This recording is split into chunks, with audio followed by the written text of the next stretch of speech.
අයිබන් ඔගොල්ලෝ අද එකතු වෙලා ඉන්නේ මොටර්කයිට් වෙහිකල් රිවිව් සීරීස් එකේ තවත් වීඩියෝ එකක් එක්ක. ඉතින් අද වීඩියෝ එක අපි ගෙනහලා තියෙන්නේ Honda 110cc ස්කූටර් එක ගැනයි.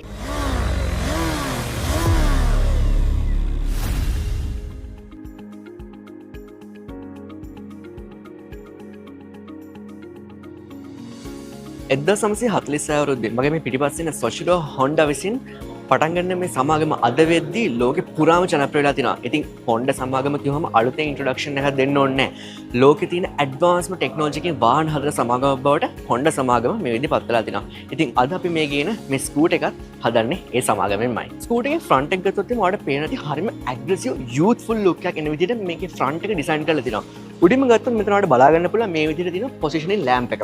පොසිෂනින් ලැම්ප් එක බලන්න මේ තියෙන මේ ඇන්ගියුලර් කට්ස්. මේ ඇන්ගියුලර් කට්ස් ඉඳලා මම මුලින් කියපු ඒ යූත්ෆුල් ඇග්‍රෙසිව් ලුක් එක තවත් වැඩි කරලා තියෙනවා. එතනින් පල්ලෙහාට ආවන් පස්සේ මේ විදිහට ඔයාලට බලා ගන්න පුළුවන් මේ ස්කූටර් එකේ ඉස්සර දෙපැත්තේ තියෙනවා සිග්නල් ලයිට්ස් එක. සිග්නල් ලයිට්ස් එකත් එක්කම මෙතන ඉස්සරහා තියෙනවා මේ ඉස්සරහට වෙන්න මේන් හෙඩ්ලයිට් එක. මේන් හෙඩ්ලයිට් එකෙන් පල්ලෙහාට ගියාම මෙතන පල්ලෙහාම තියෙනවා ෆ්‍රන්ට් ෆෙන්ඩර් එක. ඉතින් අර මම කලින් කිව්වා වගේ ස්කූටර් එක දැක්කම හොඳ ලුක් එකක් එන විදිහට මේගොල්ලෝ මේ ස්කූටර් එකේ ෆ්‍රන්ට් එක ඩිසයින් කරලා තියෙනවා.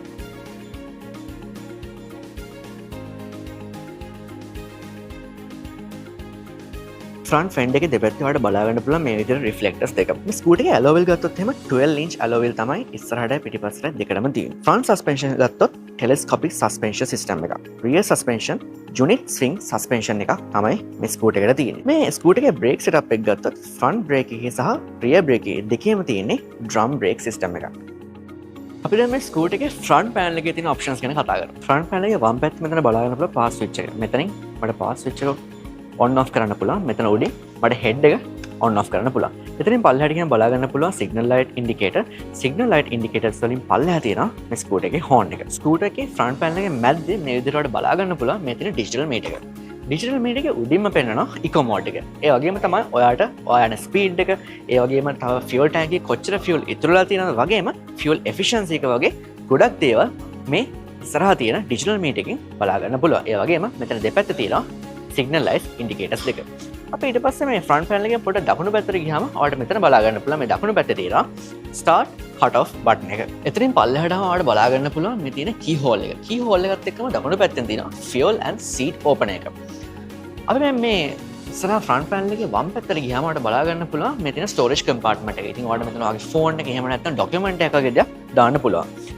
එතන මැද්දෙන් ඔයාලට බලා ගන්න පුළුවන් මෙතන හුක් එක. මේ හුක් එකේ ඔයාලට බෑග් එකක් වගේ දෙයක් එල්ලන්න පුළුවන්. මේ ස්කූටර් එකේ ෆ්ලෝ බෝඩ් එක ගත්තොත් එimhe හොඳ ස්පේස් එකක් වෙන විදිහට මේ ෆ්ලෝ බෝඩ් එක ඩිසයින් කරලා දෙනවා. ඉතින් ඔයාලට ටික ලොකු බෑග් එකක් වුණත් මෙතන තියාගෙන යන්න පුළුවන්. මේ ස්කූටර් එකේ සයිඩ් ප්‍රොෆයිල් එක ගත්තොත් එimhe අර ඉස්සරහා තිබ්බ ඒ ඇග්‍රෙසිව් යූත්ෆුල් ලුක් එක ඒ විදිහටම ඒගොල්ලෝ මේ සයිඩ් එකට ඇඩ් කරලා තියෙනවා. දැන් මේ මෙතන තියෙන මේ ග්‍රැබ් හැන්ඩල් එකේ ඒක තවත් වැඩි කරලා තියෙනවා. අපි මේ ස්කූටර් එකේ සීට් එක ගත්තොත් හරියම කම්ෆර්ටබල් සීට් එකක් තමයි මේ ස්කූටර් එකට තියෙන්නේ. ඉතින් කිසිම ප්‍රශ්නයක් නැතුව වැඩ හිටියෝ දෙන්නෙක්ට මේ ස්කූටර් එකේ ගමන් කරන්න පුළුවන්.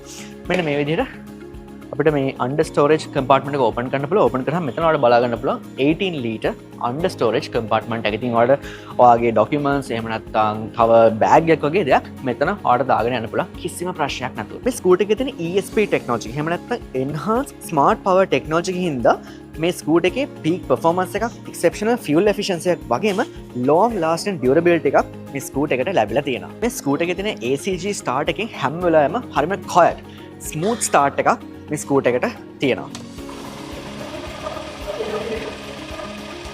මේ ස්කූටර් එකේ rear එකේ තියෙන විශේෂම feature එකක් තමයි මේ තියෙන external separated fuel lid එක. සාමාන්‍ය අනිත් ස්කූටර්ස් වල මේක තියෙන්නේ මේ under storage compartment එක ඇතුලේ. හැබැයි මේකේ වෙනම තියෙන්නේ external. ඉතින් ඔයාට මේ fuel opener එක open කරන්න ඔයාගේ seat එක ආයි මෙතනින් fold කරන්න ඕනේ නැහැ. ඉතින් හරියම පහසුවෙන් ඔයාට මේ විදිහට මේක open කරන්න පුළුවන්.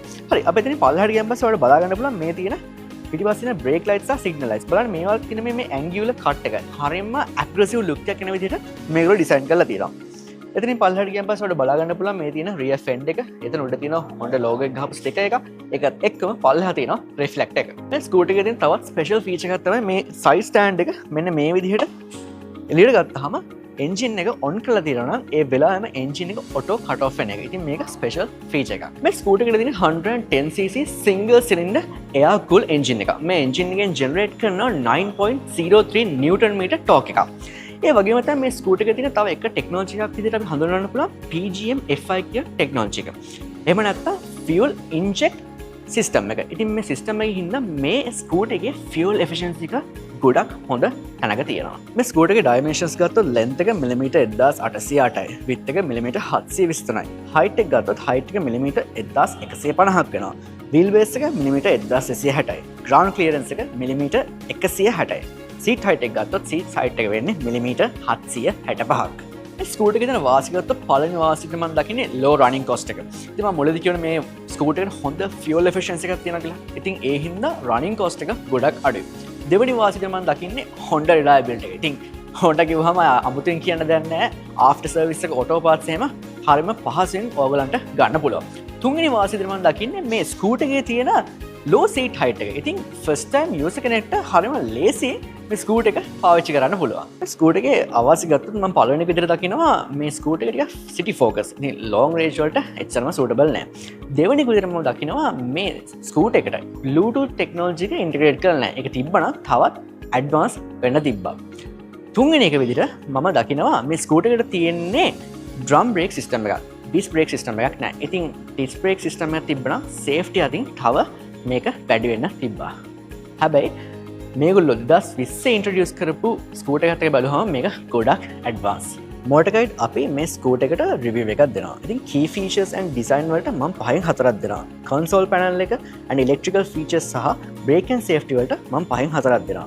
speed and mileage එකට මම 5න් 5ක් දෙනවා. handling and comfort ඒ වගේම wheels and tires වලට මම 5න් 4ක් දෙනවා. performance වලට මම 5න් 3ක් දෙනවා. ඉතින් overall මම 5න් 4ක් මේ ස්කූටර් එකට රේටින් එකක් විදිහට දෙනවා. මේ ස්කූටර් එකේ written review එකක් අපේ motorguide.lk වෙබ්සයිට් එකේ අපි පබ්ලිෂ් කරලා තියෙනවා. ඉතින් ඒ review එකෙන් ඔයාට මේ ස්කූටර් එකේ different prices ඒ වගේම different colors වගේ ගොඩක් දේවල් දැනගන්න පුළුවන්. ඒ වගේ තමයි වැදගත්ම කාරණේ මේ වෙලාවේ මතක් කරන්න ඕනේ මේ වීඩියෝ එක බලන වෙලාවේ ඔයා අපේ වෙබ්සයිට් එක refer කරන price එක බලන්න. මොකද market එකේ fluctuations හින්දා මේකේ price එක පොඩ්ඩක් වෙනස් වෙන්න පුළුවන්. ඒ වගේම තමයි අපේ social media channels වල follow කරන්න අමතක කරන්න එපා. Instagram, Facebook, TikTok කියන social media channels වලත් අපි ඉන්නවා. ඒ වගේම පල්ලෙහෙන් comment කරන්න ඊළඟ review එකකට ගේන්න ඕනේ වාහනේ හරි බයික් හරි මොකක්ද කියලා. ඒ වගේම තමයි අපේ channel එක subscribe කරන්නත් අමතක කරන්න එපා. ඉතින් තවත් motor guide video එකක් හමුවෙමු. එතකන් අපි ඔබෙන් සමු ගන්නවා.